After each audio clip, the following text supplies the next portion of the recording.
Welcome back to the GSMC College Football Podcast on this Wednesday, April 30th.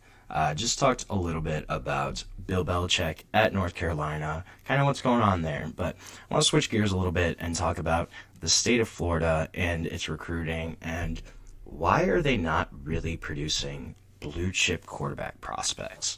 So I will preface this. This is not talking about, the guys that are going to the NFL because there are a lot of quarterbacks from Florida that have been drafted into the league. Dating back to 2016, 11 quarterbacks from the state of Florida have been drafted, which is the third most behind Texas, behind California. And 5 have been selected in the first round, second most behind the state of California, who has had 8. But when you look at high school recruiting rankings, you haven't really seen any of the state's best quarterbacks up there and on any national lists. So from 2010 to 2025, the past 15 years, the state of Florida has only produced 3 quarterbacks who have been ranked among the top 100 prospects nationally. And those 3 quarterbacks, Jeff Driscoll in 2011, Felipe Franks in 2016, DeAndre Francois in 2015. 8 states during that time have produced more top 100 quarterbacks in this time span. Jeff Driscoll, who signed with Florida, ended his career at Louisiana Tech. He is the state's only 5-star quarterback since 2010. This is going to change. Dia Bell, son of former NBA player Rajay Bell, he's ranked number 12 overall, number 3 among quarterbacks in the class of 2026, currently committed to Texas.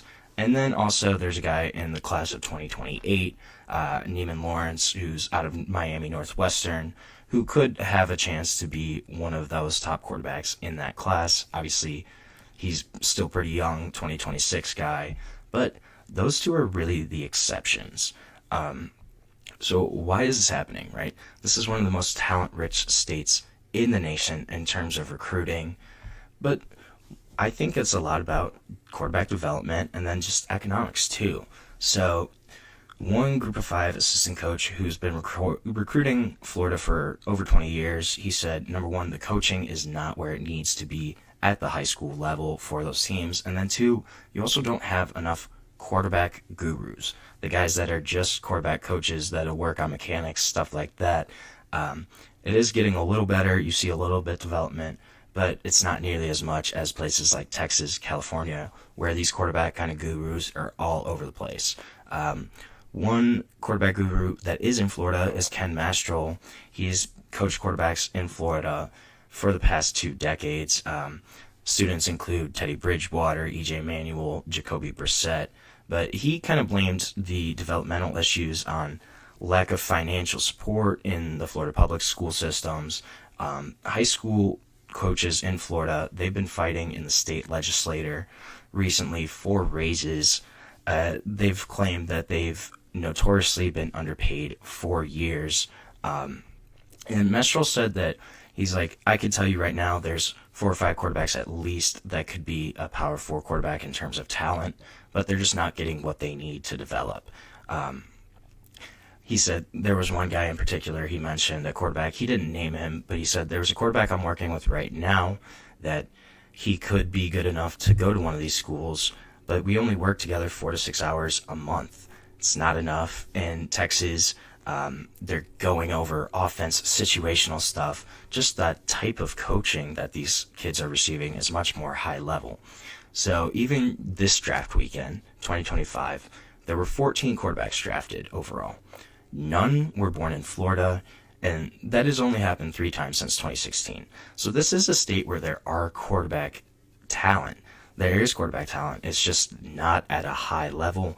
And could also be an under-recruiting thing, misevaluation, right? You look at a guy like Lamar Jackson, came out of Miami, 3-star prospect, number 398 overall in his class.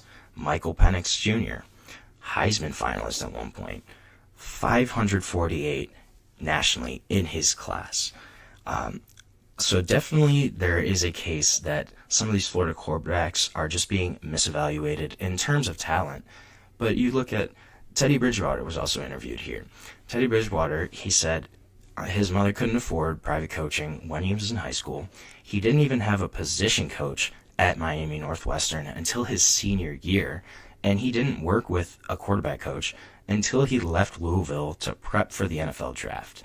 So when you compare that to guys that are in California or Texas who have been training with these gurus since they're like 15 years old, there's a really big difference there in terms of development from a young age, in terms of how these guys are being exposed, the types of tournaments, recruiting events that they're going to.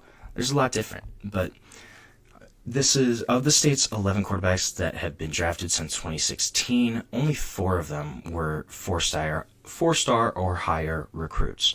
So certainly there is a misevaluation aspect here in terms of the quarterbacks are just not being found in Florida right now. Jacoby Brissett, Jeff Driscoll, Nathan Peterman, Anthony Richardson, they were the only 4 of those 11 quarterbacks that were rated 4 stars or higher. So, but this is not as big of an issue in terms of guys that are starting at the FBS level. I think it's more of a development thing, and these guys are taking longer to get to the next level. Last year, there were 12 Florida-born quarterbacks that started at least 7 games at the FBS level. 6 of them were starters on the Power 4 level in Carson Beck, Fernando Mendoza, Iowa State's Rocco Beck, C.J. Bailey from North Carolina State, Anthony Colandra, and then Garrett Green from West Virginia. But Carson Beck and C.J. Bailey, those were the only 2 guys that were even kind of potentially blue chip recruits in that bunch. Fernando Mendoza was the 140th out of 142 quarterbacks in the 2022 recruiting class. But when he hit the portal this year, this was a guy that was one of the most sought-after quarterback options in the transfer portal. So clearly there was some kind of misevaluation in his talent.